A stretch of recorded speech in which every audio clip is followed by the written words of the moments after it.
इस वीडियो में हम एक टोकरी भर मिट्टी का पाठ विश्लेषण करेंगे।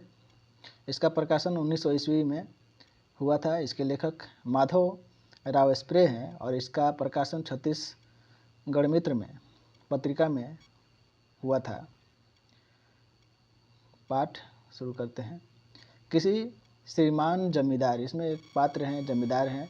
महल के पास एक गरीब अनाथ विधवा की झोपड़ी थी।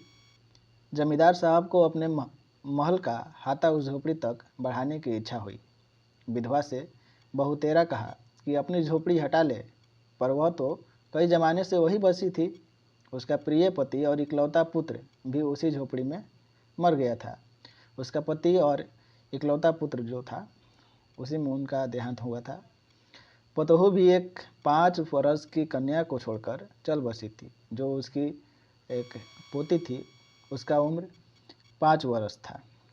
अब यही उसकी पोती इस वृद्धाकाल में एकमात्र आधार थी। जब उसे अपनी पूर्व स्थिति की याद आ जाती तो मारे दुख के फुट फुट रोने लगती थी। और जब से उसने अपने श्रीमान पड़ोसी की इच्छा का हाल सुना, तब से वह मृत प्राय हो गई थी। जब जमींदार साहब कहते हैं कि अपनी झोपड़ी यहाँ से हटा ले, तो वह बहुत दुखी हो चुकी थी, टूट गई थी एकदम से। उस झोपड़ी में उसका मन लग गया था कि बिना मरे वहाँ से वह निकलना नहीं चाहती थी। श्रीमान के सब प्रयत्न निष्फल हुए।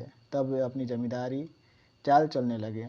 बाल की खाल निकालने वाले वकीलों की थैली गर्म कर उन्होंने अदालत से झोपड़ी पर अपना कब्जा करा लिया और विधवा को वहाँ से निकाल ही दिया। बेचारी अनाथ तो थी ही, पास पड़ोस में कहीं जाकर रहने लगी। एक दिन श्रीमान उस झोपड़ी के आसपास टहल रहे थे और लोगों को काम बतला रहे थे कि विधवा हाथ में एक टोकरी लेकर वहां पहुंची। श्रीमान ने उसको देखते ही अपने नौकरों से कहा कि उसे यहाँ से हटा दो, पर वह गिड़गिड़ा कर बोली, महाराज, अब तो यह झोपड़ी तुम्हारी ही हो गई, मैं उसे लेने नहीं आई हूँ। महाराज क्षमा करे, तो एक विनती है।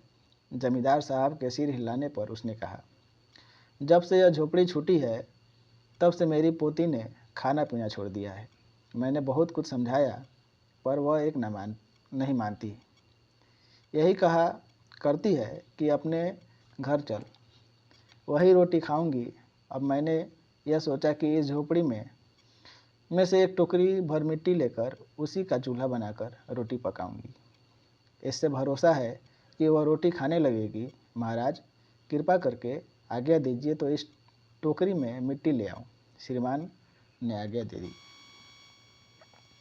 विधवा झोपड़ी के भीतर गई। वहां जाते ही उसे पुरानी बातें स्मरण हुआ और उसकी आंखों से आंसू की धारा बहने लगी। अपने आंतरिक दुख को किसी तरह संभाल कर उसने अपनी टोकरी मिट्टी से भर ली और हाथ से उठाकर बाहर ले आई। फिर हाथ जोड़कर श्रीमान से प्रार्थना करने लगी, महाराज, कृपा करके इस टोकरी को जरा हाथ तो लगाइए, जिससे कि मैं उसे अपने सिर पर धर लूँ। जमींदार साहब पहले तो बहुत नाराज हुए, पर जब वह बार बार हाथ जोड़ने लगी और पैरों पर गिरने लगी तो उनके मन में कुछ दया आ गई। किसी नौकर से ना कहकर आप ही स्वयं टोकरी उठाने आगे बढ़े। जमींदार स्वयं टोकरी को उठाने बढ़ते हैं। ज्यों ही टोकरी को हाथ लगाकर ऊपर उठाने लगे, त्यों ही देखा कि यह काम उनकी शक्ति के बाहर है। फिर तो उन्होंने अपनी सब ताकत लगाकर टोकरी को उठाना चाहा, पर जिस स्थान पर टोकरी रखी थी वहां से एक हाथ भी ऊंची ना हुई। वह लज्जित होकर कहने लगे, नहीं, यह टोकरी हमसे ना उठाई जाएगी। यह सुनकर विधवा ने कहा, महाराज, नाराज ना हो, आपसे एक टोकरी भर मिट्टी नहीं उठाई जाती और इस झोपड़ी में तो हजारों टोकरियां मिट्टी भरी है। उसका भार आप जन भर क्यों कर उठा सकेंगे? आप ही इस बात पर विचार कीजिए।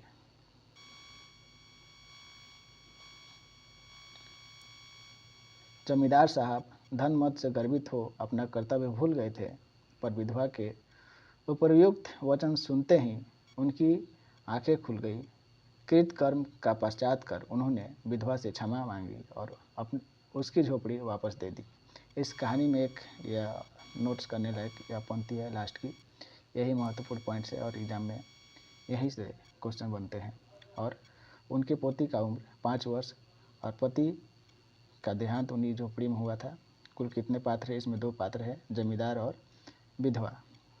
धन्यवाद।